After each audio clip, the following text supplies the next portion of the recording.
Discover the brain-first approach to recovery with Emergo Academy and join our Recovery Club. Surround yourself with a supportive community free of guilt and shame and gain access to coaches and recovery experts with lived experience. Dave and Susan Kenney, co-founders of Emergo Academy, have developed these methodologies over the last 15 years. And as a member of the Recovery Club, you get exclusive access and resources to achieve your recovery goals and relieve the suffering. Stay up to date with live group meetings, Emergo TV updates, and 24/7 access to the private Recovery Club. Visit emergoacademy.com and join the Recovery Club today.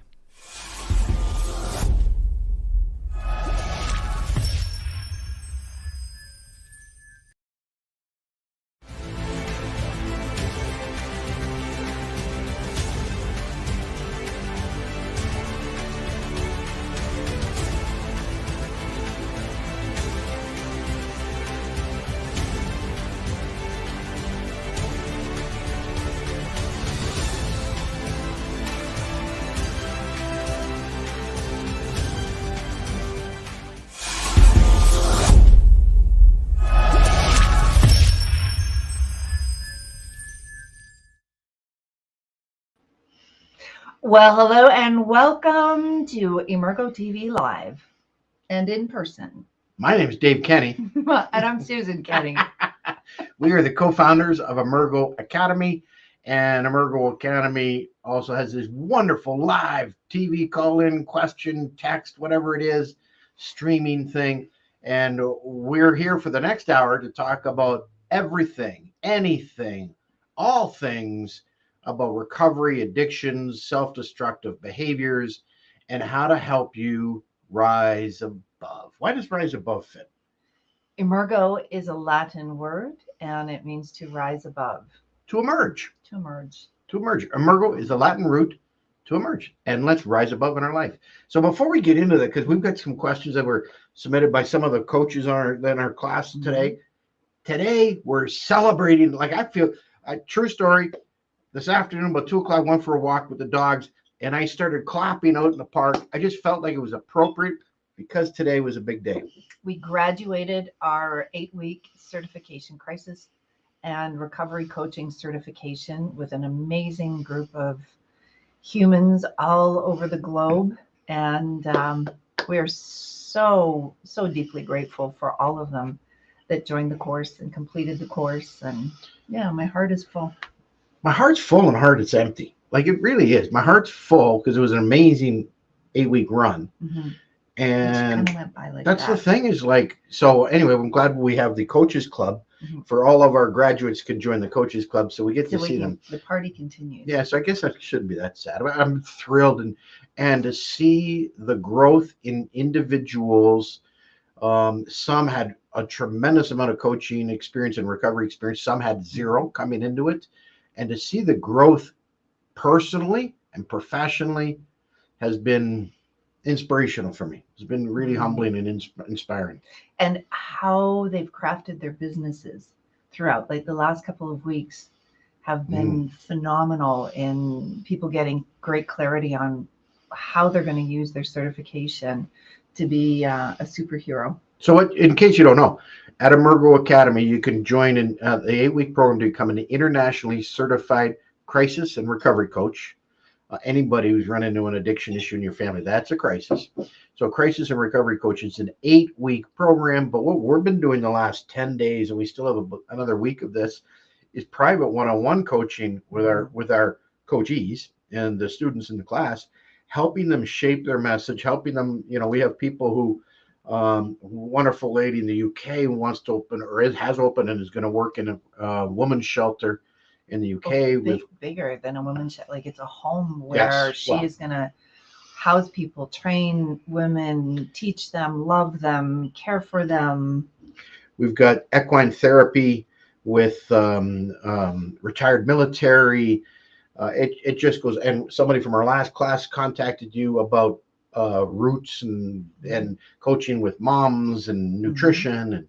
And so it's amazing 8-week program. And the next one starts in May. So if you're interested, hop on. Emergo Academy. And while you're here right now, smash that button right down there. I love saying that every week. Smash the button, like us or subscribe, whatever that Can is. you imagine what he was like as a kid playing with toys? I can. I still do that. What What do you mean? When I was a His mom kid? used to put him in the corner so often. He actually, when he'd do something bad, he'd just go to his corner. Well trained. Very well trained. Still am. Still well trained. Pretty Well, good. man, not bad. Pretty good. Well, listen, let's talk about. We have a whole bunch of questions. I've only seen a couple, and I sent them to our wonderful producer Nate.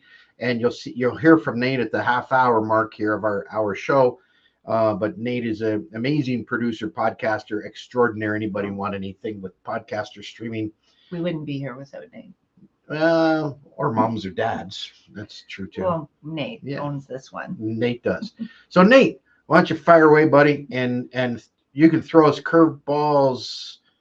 Yeah, our graduate group has some questions and okay. In your book, you say physiology drives psychology. What do you mean? Oh, this is all you. What does that mean? All of it? This one. I'm gonna get the book. Here's the book. It just came out. We're waiting for our printed copies. It is an international bestseller in 3 countries, which is mind-blowing, and in Canada, US, and Australia. And we hit bestseller in 5 book categories. But this is one of the sections here on the principle of physiology. So what's this mean? So it means that the brain and the nervous system, in particular, drive how we feel, our behaviors, things that we crave, things that we do, things that we don't do. And so often people will seek treatment for anything, and they start more at a psychological level in order to be able to help somebody. And it's actually about 80% of anything that is causing us distress or dysfunction has a physiological cause. So physiology, the physical body, brain, liver, all the cells drive how we feel. So they drive the psychology. So does my stool here. I'm getting recentered here. I felt like I was facing the wrong way. So an example of physiology driving psychology is sleep deprivation as used in a way to really, it becomes mentally punishing with sleep deprivation. That's physiology, and it impacts your mind or psychology. And what we do and what we coach our coaches is what methodologies and what they can bring to their clients as a recovery coach, crisis recovery coach, how you can help individuals overcome those voices and that dark cloud that follows and those addictive patterns. The dark cloud is the negative voices. So physiology drives the mind, and we can get into that more about the brain. Well, brain first. We haven't even talked. Maybe there's a question about brain first. If not, I'm raising that later. So physiology drives psychology, and you want to learn more? Subscribe to us, get the email, or join our clubs, and we have lots of clubs. All right, Nate, there's one down, buddy. I have heard you talk before that brain function drives brain chemistry. Can you explain that? Well, this is beautiful. I didn't know this was coming up. I'll throw in brain first right now. So when we're talking about brain function, think of a computer, think of the hard drive of the computer, not the software. The software is our mind, is our thoughts, and the software is, Word or Excel or PowerPoint, obviously. Well, it's the same thing here. It's our mind. But our mind and our brain are very different. The brain is the hard drive. So if your brain if the hard drive of your computer gets infected with a virus, a computer virus, a traumatic event to a computer, it can change everything. It doesn't matter what software. It does not matter what software you use. You can't you just use software to get rid of, to make the computer and the hard drive work better. You have to get rid of the virus, reset the hard drive. It works when the hard drive is balanced. It works faster. It works with less energy. It can multitask and do more things at once, and we're all happier. So same thing with our brain function, and it drives chemistry. So here's the next one. is your liver, when the chemistry in your body and your liver or kidney are off, it's because it's not functioning right. So the liver or the kidneys function, the organs function, drives chemistry. So if you want a balance of brain chemicals, of serotonins and dopamines, first thing is to help your brain function in a balanced, harmonious way. There you go. You got nothing? Well done. That's it? I have nothing more to add to That is really rare, people. Very rare. So, all right, this is good. I like this. Does breath work help the brain? Okay, this hold it. We did this today. This is a complex, but there's more complexity to this. All right. So, but we did this in our class today, in our 8-week class today. Yeah. So does breath work help? Okay. If somebody, there's two. Hold it. Can I add something to this? Does breath work help the brain for recovery? Can we put it in a context for recovery? Sure. All right. It'll be the same answer. All right. Well, that makes you feel better. It makes me feel really good. Good. So breath work depends on the state of the brain. So we talked about brain function. So there's lots of different types of breath work, and they are meant to either activate or bring energy or decelerate and calm the brain and nervous system. So the factor that contributes to that too is what state is the brain in right now? How is the person feeling? All of that. So if you have somebody that is already anxious, already very elevated, then you don't actually want to do active breath work, because that's going to really create more of a fight or flight feeling. What's active breath work? So anything where it's really intense and you're bringing a lot of great energy to it.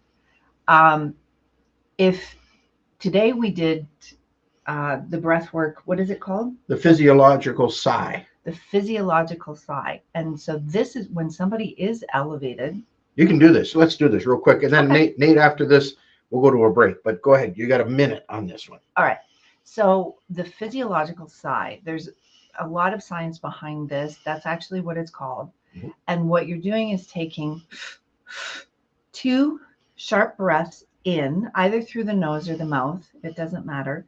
And then releasing longer and really drawing out the out breath. And making a sigh or a sound is helpful, but it's not necessary. Right. So if you're in public, you don't have to make a sound with it. I do that anyways. Yeah. In public. Yeah. So a couple breaths in. So I didn't know you were gonna do that. That is hilarious. Excuse me. Okay, you do it. I'm gonna just sit here. You model it. All right. Sorry, Nate. I know we're supposed to be professional here, Nate. Sorry about that. Okay. Okay, that goes in the blooper reel. Tell you what, Nate. Let's go to break, Nate. When we come back, we're gonna practice our physiological sigh. All right. Discover the brain-first approach to recovery with Emergo Academy and join our recovery club. Surround yourself with a supportive community free of guilt and shame, and gain access to coaches and recovery experts with lived experience. Dave and Susan Kenney, co-founders of Emergo Academy, have developed these methodologies over the last 15 years. And as a member of the Recovery Club, you get exclusive access and resources to achieve your recovery goals and relieve the suffering. Stay up to date with live group meetings, Emergo TV updates, and 24/7 access to the private Recovery Club. Visit emergoacademy.com and join the Recovery Club today.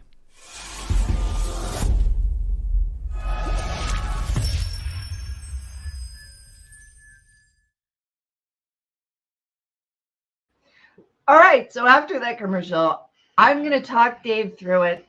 He's going to be the model. In case somebody joined, what are we doing? So we're talking about the physiological sigh, and it is a technique that you can use, which is very quick to change how the nervous system and brain are functioning, come out of a fight or flight state, bring relaxation and calm, tap into the parasympathetic side of the brain in real time.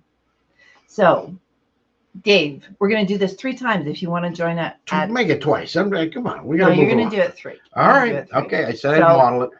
So 2 breaths in very quickly, and then a long release. And 2 in quick, either through the mouth or through the nose.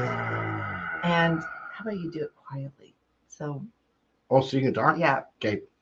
And then 3, 2, and then release. So ideally what you're doing is 2 shorter breaths in and 1 long release, which actually has the power to reset the nervous system. Okay, I actually feel really chill.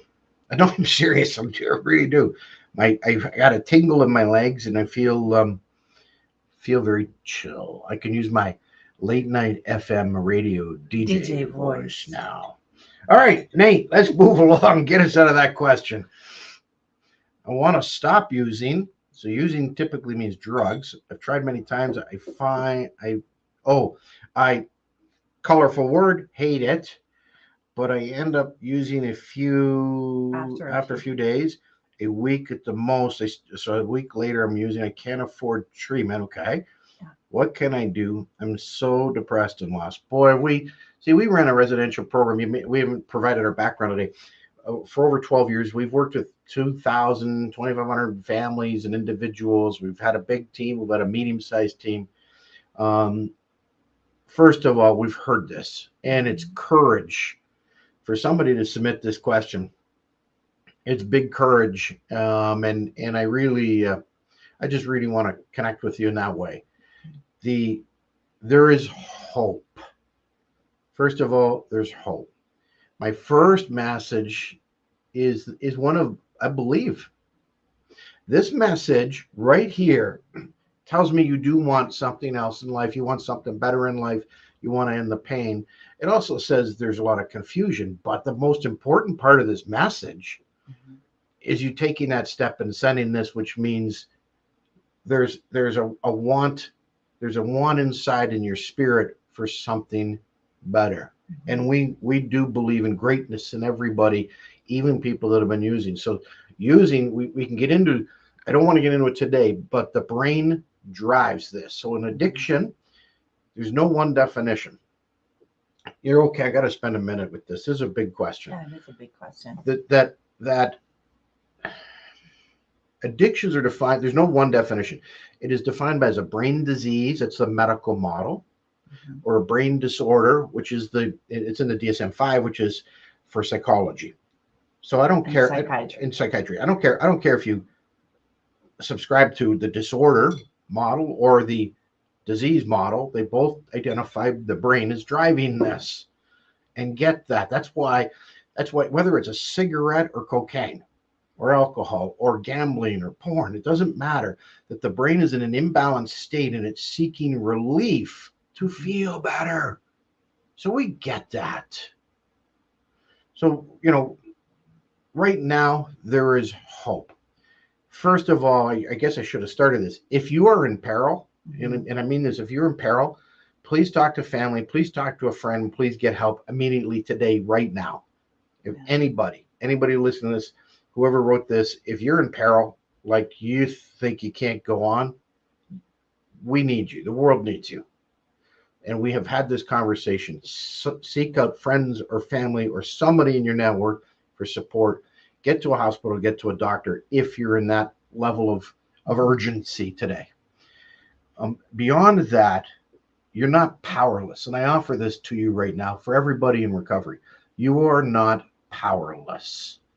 You have the power to choose. And sometimes the brain overrides willpower, because we talk about this in addictions. It's not about willpower. It's all about brain power. Yeah. So here's my offer. Reach out to us. Jump on our website at Emergo Academy. I mean, this isn't something that we can fix in a chat thing here, but reach out to us and we'll set up a private consultation. And if we can't help you, we will direct you to right resources to help you. But right now, again, if it's in a crisis situation, get some help with family or friends and people on your network, and get to a doctor or hospital if you need to. Otherwise, call us. And if you think you're okay, here's a resource, and I do mean this. Right here is our book, is Actualized Recovery. If you're interested and you think, I've tried other things and this doesn't work, and you want to learn, reach out to us, come to Emergo Academy, join one of our recovery clubs. We meet every week. You can come to the recovery club online, virtual, or check out the book. So if you want to do that, and my number one message is, you are not powerless. There is hope. There is a brighter future. Keep going and come and connect with us. And because the brain drives behavior, like any other organ in the body, it can heal. And Yes. So in the right conditions, what is driving what we call addiction addiction is a symptom that's really the source of it is something's going on in the brain at a physiological level. And the good news is you can overcome that. All right, big one. Oh, how long in my recovery do I have to wait before I start dating? I mean, I've heard all sorts of things. I've heard you got to wait a year. I've heard you got to get plants first. Isn't that in the movie that 28 days? 28 days, great What movie. A great movie. It's a hoot. Sandra Bullock, 28 days. I've heard 30 days. I've heard all that. I don't believe there's an answer to that. You're a person. You're a human. Here's my answer. Mm-hmm. The moment you put others ahead of you, mm-hmm. that's going to be a problem in your recovery or in any part of your life. And we've got a values project. We walk people through the values project. And in identifying what you value, if you put others first above you, you're near the middle or the bottom of the list, that's going to cause a problem. The minute you are at the top of that list, you will not put up or tolerate with anybody who puts your recovery at risk.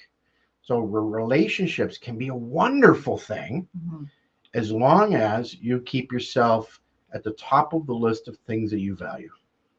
I wanted just to add to that, and I love the way you said that, is you got to keep yourself at the list.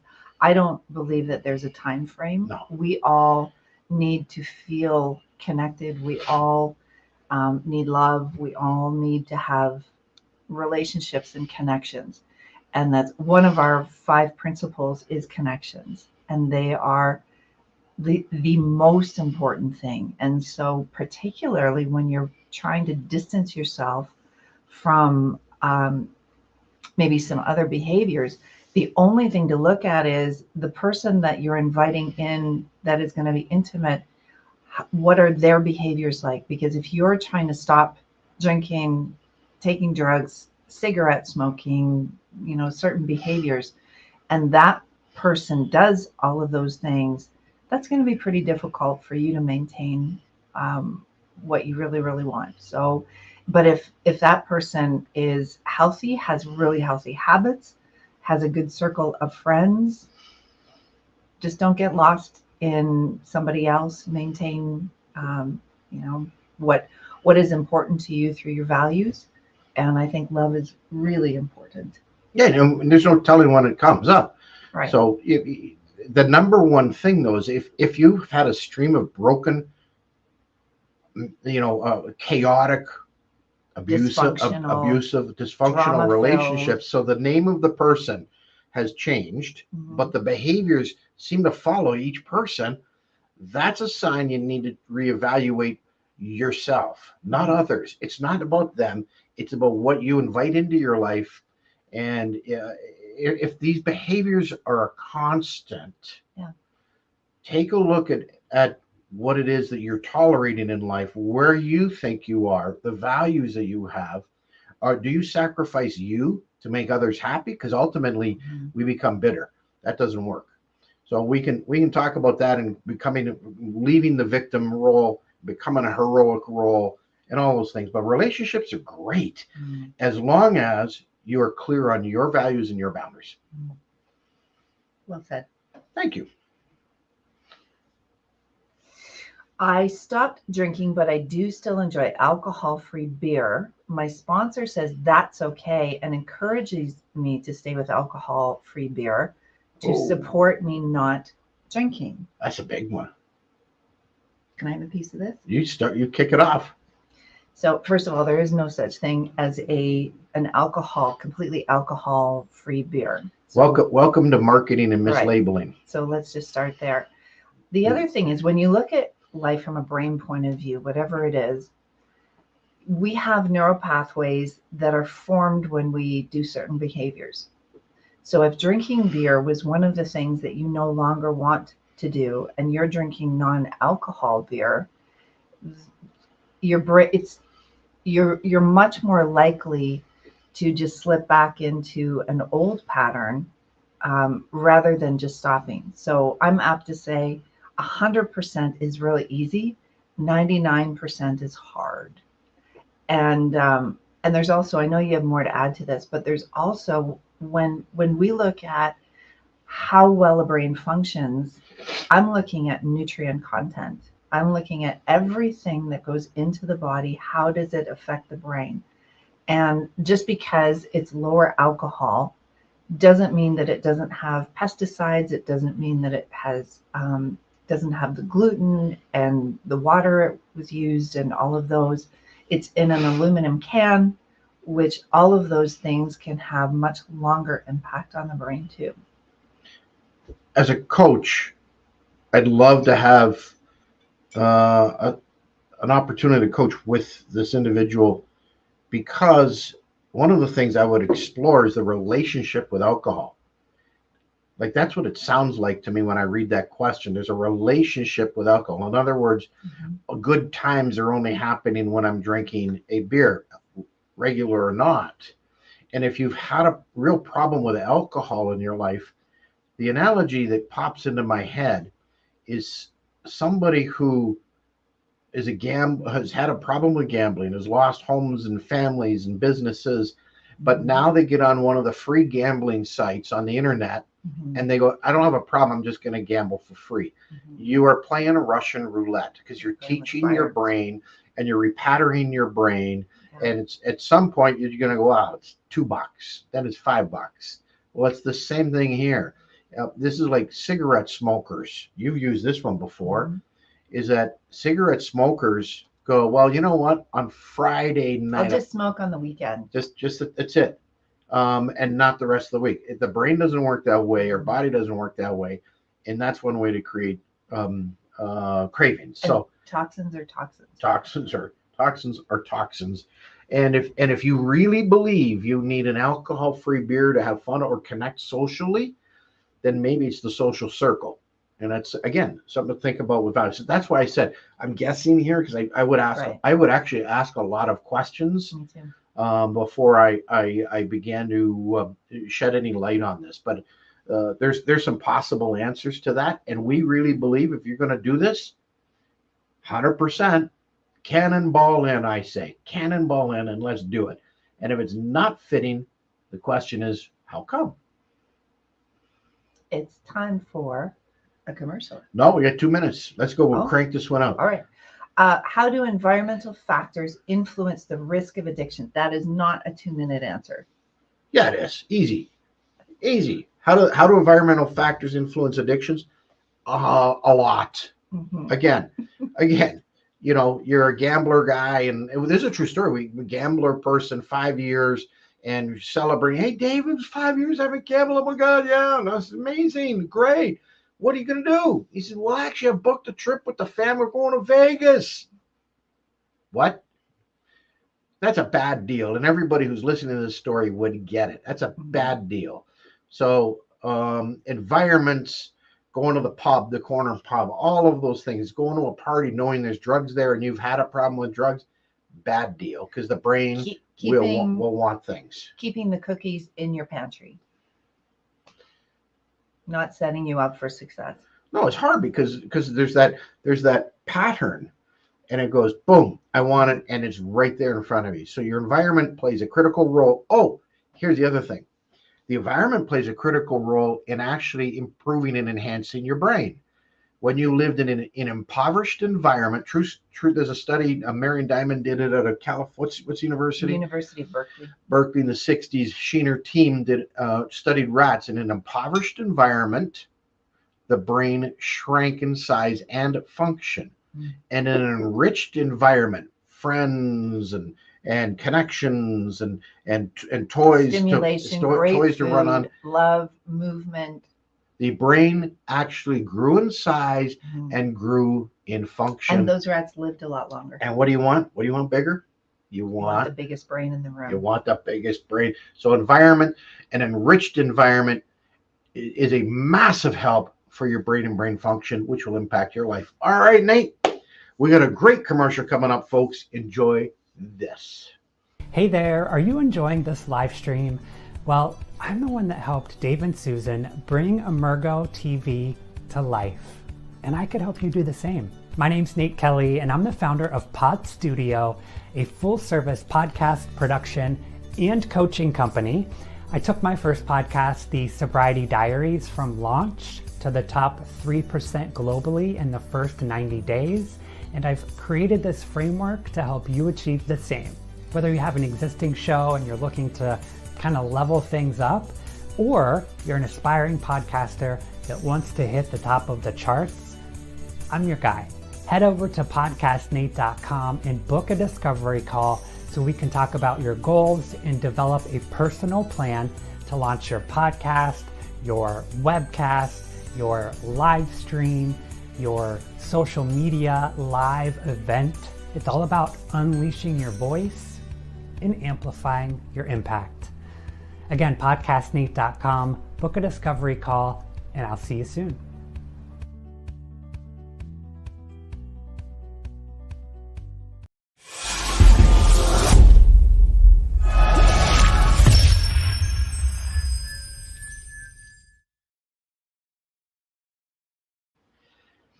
I love that little circle. So if anybody is interested in anything with podcast streaming things like this, Nate's a great resource, and he's got also a great book out too. We love working with Nate. We're lucky to have Nate on the team. Nate, what do we got, buddy? My 21-year-old daughter games all night, smokes pot. Hold it, stop. It's all I got to read is that right to the first comma. I know the rest of this because it is so common now, but keep going. Let's see if there's something else. And sleeps all day. My husband wants to kick her out with tough love. Mm-hmm. I cannot live with myself if we did that. Can you help? So my first comment is, this is common. Please understand this as parents. And there's a couple dynamics going on. Forget about the pot and gaming for a minute. The family's being ripped apart in a triangle. So understand that as long as father, mother are pitted against each other, the victim in this case, the one who's drifting in life, is the one who gets to go without any boundaries and consequences. So that's the first thing, is as parents to come together. Explain that. Cartman's triangle. So in psychology, there's something called Cartman's triangle, and there is that triangle has a victim, a persecutor, and a rescuer. So the dynamics here would be 21-year-old is victim. Nobody can see your hand. Dad is persecutor, and mom is being a rescuer role, or sometimes it's been called an enabler. Yes. We prefer rescuer. And so here's this 21-year-old in the middle who's really driving the show. So hang on, you got three roles: persecutor, victim, rescuer. Mhm. Who's in this question? Can you identify all three roles? I just did. Who's the victim? Victim is the girl. Yep. Rescuer is mom. Yep. Persecutor is dad. And what happens then is mom and dad are talking and arguing back and forth. Mhm. Instead of going off privately, I'm going to say it again. Use your values, get clear on what your values are, get clear on your family, get clear on your boundaries, Mhm. and the two of you come out as a united front, Right. to help your daughter, not punish, not threaten. Yeah. Please don't threaten. But you. So threatening is when you create a boundary. Mhm. You say, this is no longer tolerable, but you don't have a consequence. Or you have a consequence, and it's a fake consequence. Right. You better do this, or else you're out on the street. Right. And they know you're not going to kick them out, so that's no boundary. So, and we subscribe in helping people with boundaries and consequences or a result, good and bad. Mhm. But we don't believe that the first point of action is kicking people out of the house. I think there's a lot in between the two, where mom where you are and where dad where you are. There's a lot of territory in between the two. And if you want to reach out, we have 2 coaches who are dedicated to family coaching, crisis and recovery coaching. Even interventions. Yeah. And we've done interventions face to face with us leading it, and we've coached through the internet on the net privately with families to empower the family to listen to this, to intervene, thus intervention, to intervene with a negative behavior to help your loved one. And we come from a place of, we have an acronym called LOVE. So I just want to shout out to, and then we'll talk about love, but I want to shout out to one of our coaches in our coaching program who just graduated. And last week she did an intervention style meeting with parents and a brother who were divorced parents, even more difficult, and a brother who there was another son, a younger son, and there was some big challenges going on, very urgent challenges going on. And there was a treatment program that had been working with this young man, or knew of the young man, for 18 months. The family had interaction. They've been working with him on and off for 18 months. And after the coach met with him for just a couple of hours this past Sunday, the recovery program said there has not been this good of clarity with this family ever. It's like a total change. Our coach was able to get the parents and the brother all working from the same place, which is, we say, love, long-term ownership of values for everyone. So you get to define that for your family. So to answer your question, there's some things that you would do to determine as parents the hierarchy in the home and agree on what those things are, what's okay, what's not okay, and then create the boundaries with consequences that you agree on for your daughter. There we go. I got nothing else. That's great. Good answer. You like that? I do. I'm a business owner. I'm a business owner, and absenteeism is going up with my addictions and mental. Not mine, just going up. I'm sorry. Going up with. If you're a business owner, actually, your mental health is probably. With addictions and mental illness, I assume that's. Any suggestions to help my employees? Yeah. Do you want to start? Well, yes. Again, I would want to ask questions. So let's just assume. I'm going to make some assumptions here, which is always dangerous. But kind of the assumptions is that this is, even if you own a restaurant, there's high turnover. That this is higher than normal, is what this question would tell me, regardless of the industry, and that absenteeism is a big challenge for this business owner. So this is about investing in your team and in your employees. And we've coached with some large companies, including even Snapchat. We've consulted and coached with them about a wellness program. So a brain first wellness program. So I would take it that direction versus not a addiction recovery. Although if you have the right environment, people in trouble would feel comfortable to come to you.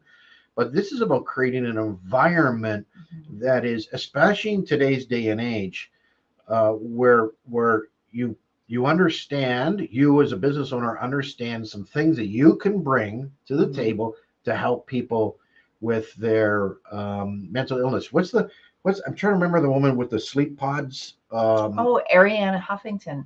So great story to interject.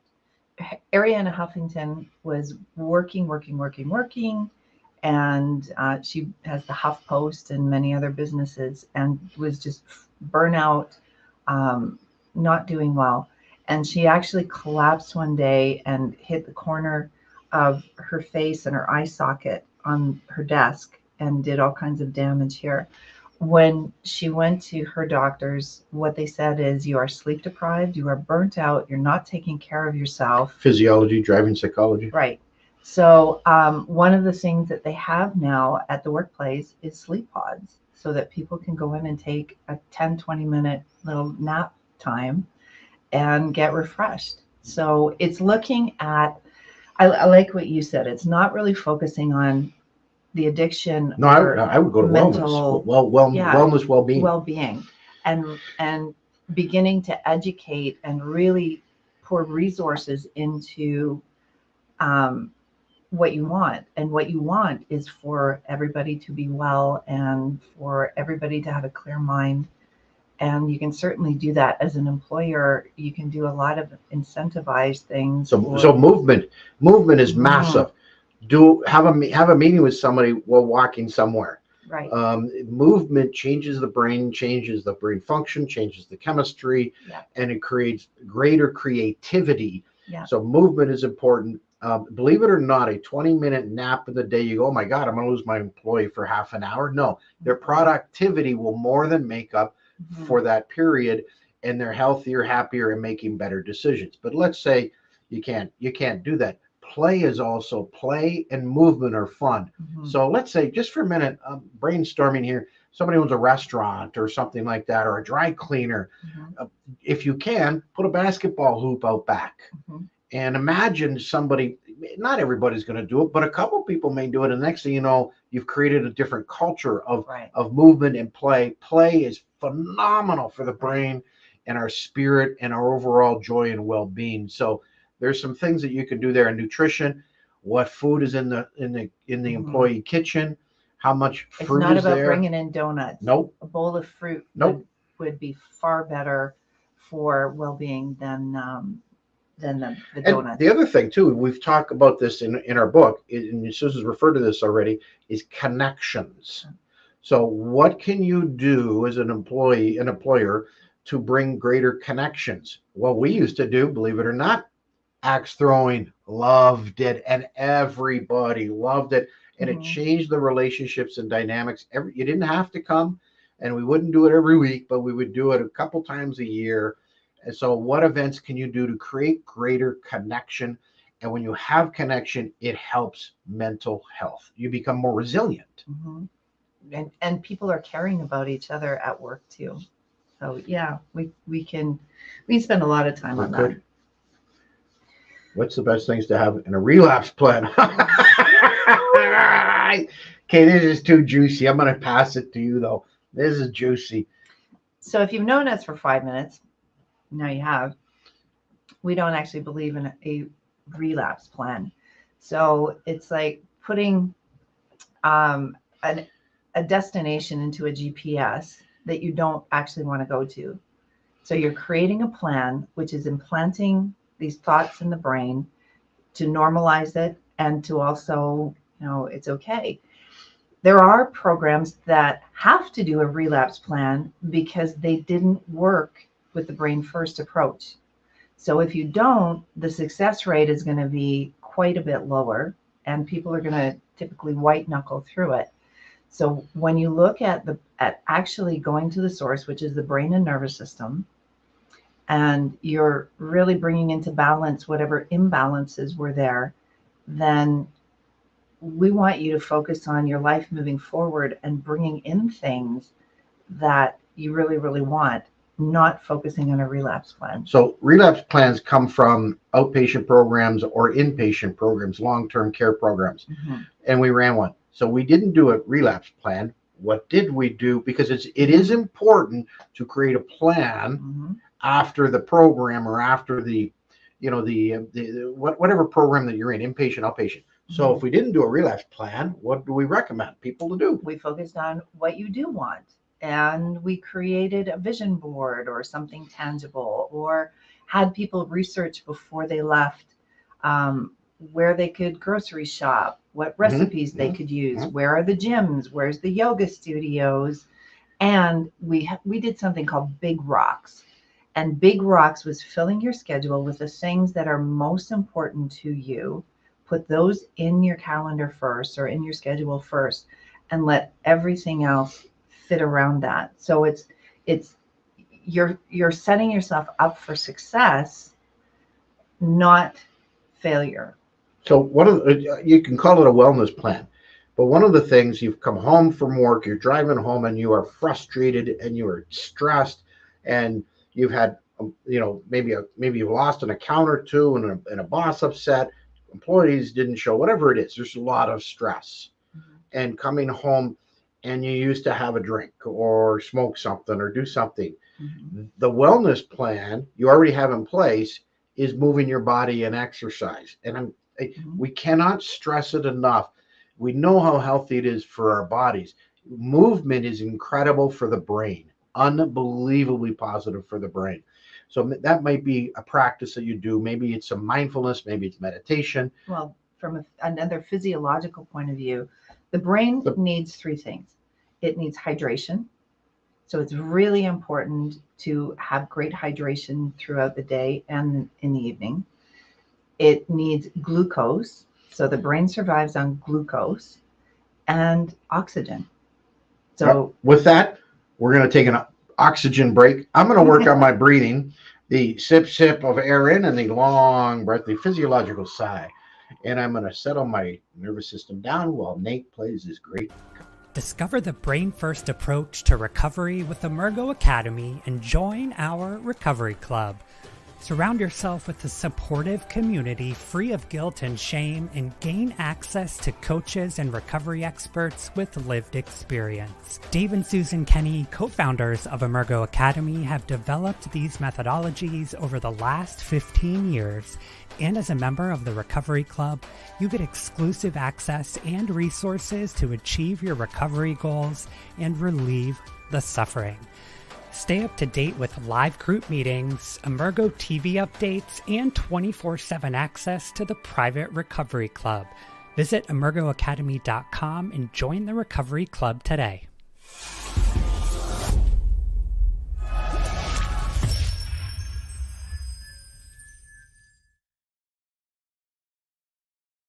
welcome back. Welcome back to Emergo TV. My name is Dave Kenney. I'm Susan Kenney.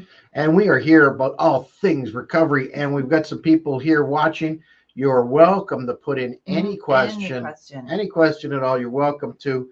And we get the chat open. And also, Nate has some other questions. So while you're thinking of a great chat, if you want to ask what's for supper, I'm cooking supper. It's already in the Instapot.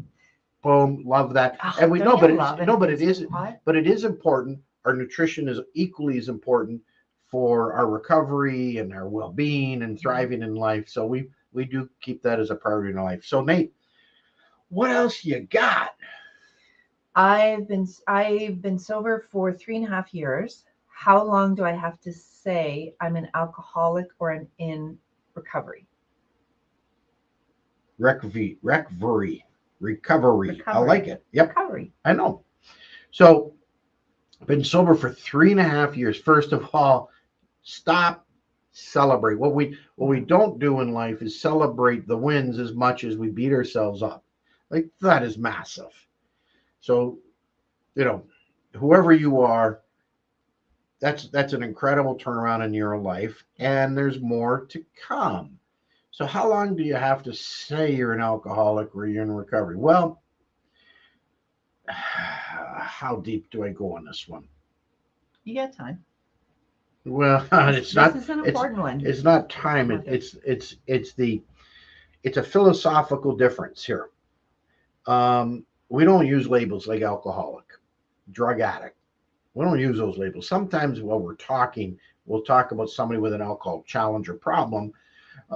But you're not an alcoholic. So let me give you an example, and I'll take it at alcohol for you. If you have diabetes, you don't walk around and say, "I am diabetes." The three of the most powerful words in the world are "I am blank," fill in blank. I am lazy. I am a loser. I am whatever it is, alcoholic. If you put those labels on, our brain and our whole body and our spirit begin to embody that and take that on. I don't believe anybody is the definition of their problem or challenge or hiccup in their life. Right. So what's driving, in your case, the call to alcohol in your past is a brain imbalance. The brain drives behavior, including the brain drives addictive type person, actions. So I don't believe that anybody is a drug addict or an alcoholic. They are using that to numb their pain and their hurt, typically from trauma. So you don't walk around saying, identifying yourself, or maybe some people do, as their trauma, and that's not a real good thing. So And trauma. Can we go a little bit on trauma? Because everybody thinks it's sure. You want to go ahead? So there's 4 types of trauma that will affect the brain and nervous system.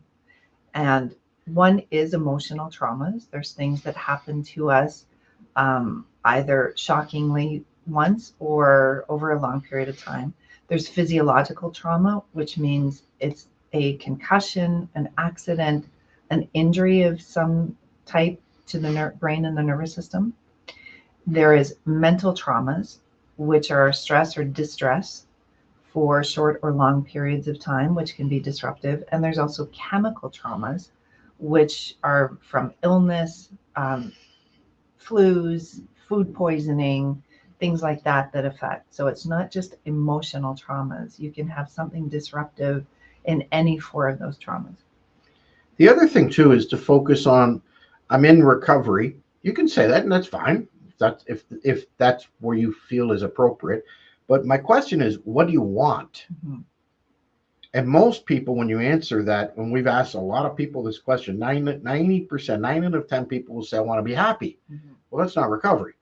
Mm-hmm. So let's first define what you want in your life. What do you want 5 years from now? What do you want 5 months from now? What do you want 5 weeks from now? And if you want to be thriving and live well, Mm-hmm. then focus on living a thriving life, living with well-being, and identify that. In other words, put your sights and your words and your target on what you want moving forward, not what's happened in the past. And you are not anything that has happened in your past or anything that made up your life.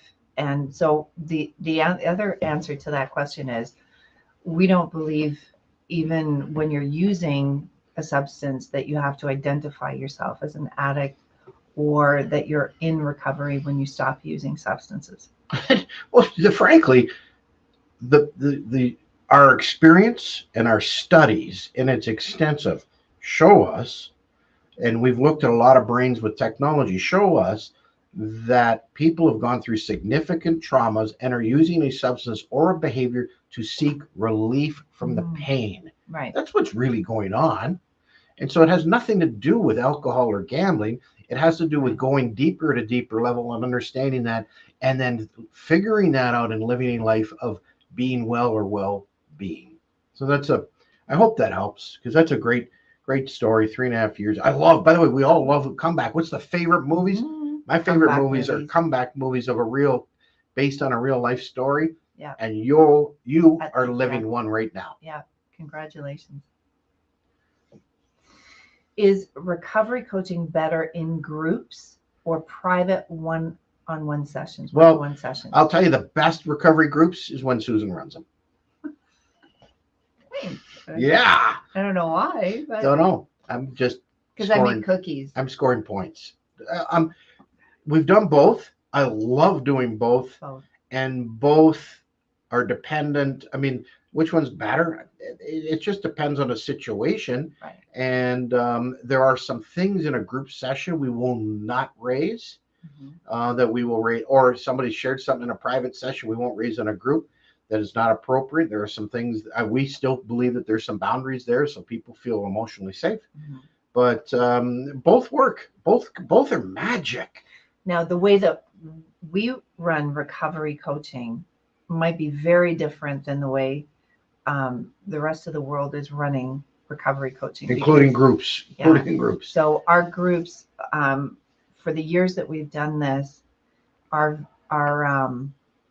I don't know how to describe the differences. They're not filled with stuff from the past. I can. They're not a victim. It's about moving forward. Yeah. And the victim pain story, the time you were in the ditch, right.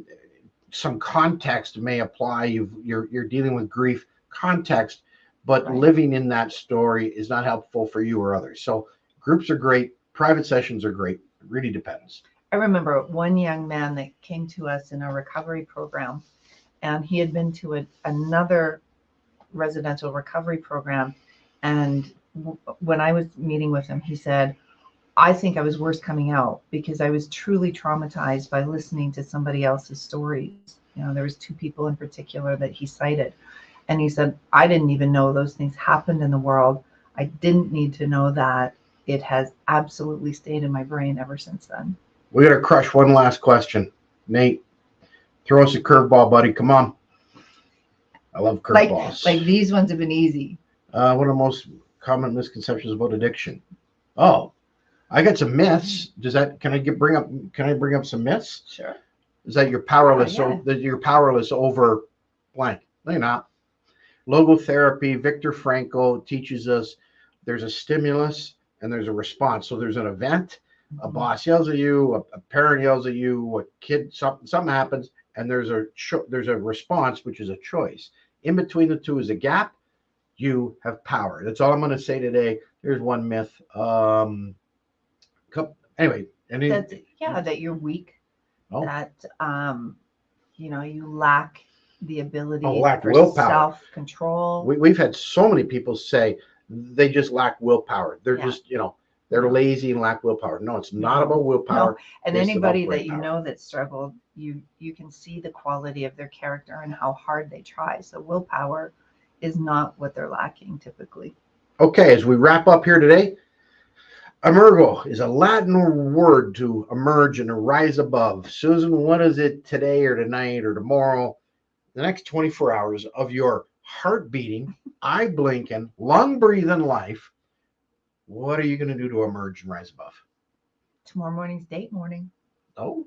Every Friday morning, Dave and I book off the morning. It is our time. We head to a local beautiful little shop and we don't drink coffee, so we have tea, an herbal tea, and we just sit amongst the people and enjoy being out and enjoy each other's company. So that's what I'm up to. All right, cool. What am I going to do? I know, I got it. See, I ask these questions, I really don't know my answer because I'm in the moment listening. To emerge and to rise above is the supper in the crock pot that I've made, all grass-fed beef and all organic vegetables and everything. It does smell really good.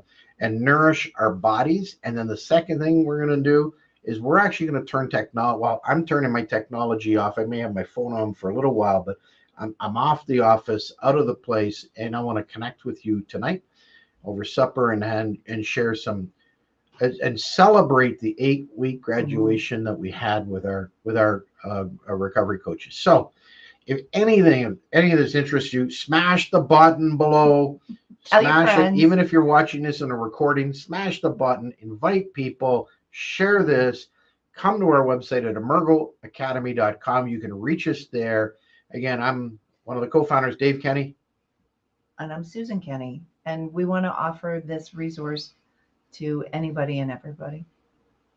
That's all we got for this week. We will see you while we're traveling. We're traveling next week. Mm-hmm. We're still going to be on TV. I don't know where we'll be setting up and we will see you. Well, I had an idea, but I'm waiting to hear back. And we'll see you next Thursday at 7 p.m. Eastern time. And we'll be in the Eastern on time all of zone. these and all of these things. So that's a beautiful part of our business. We can take it with us. Thanks for hanging out with us. Thanks, everybody. Discover the brain-first approach to recovery with Emergo Academy and join our recovery club. Surround yourself with a supportive community free of guilt and shame and gain access to coaches and recovery experts with lived experience. Dave and Susan Kenney, co-founders of Emergo Academy, have developed these methodologies over the last 15 years. And as a member of the Recovery Club, you get exclusive access and resources to achieve your recovery goals and relieve the suffering. Stay up to date with live group meetings, Emergo TV updates, and 24/7 access to the private Recovery Club. Visit emergoacademy.com and join the Recovery Club today.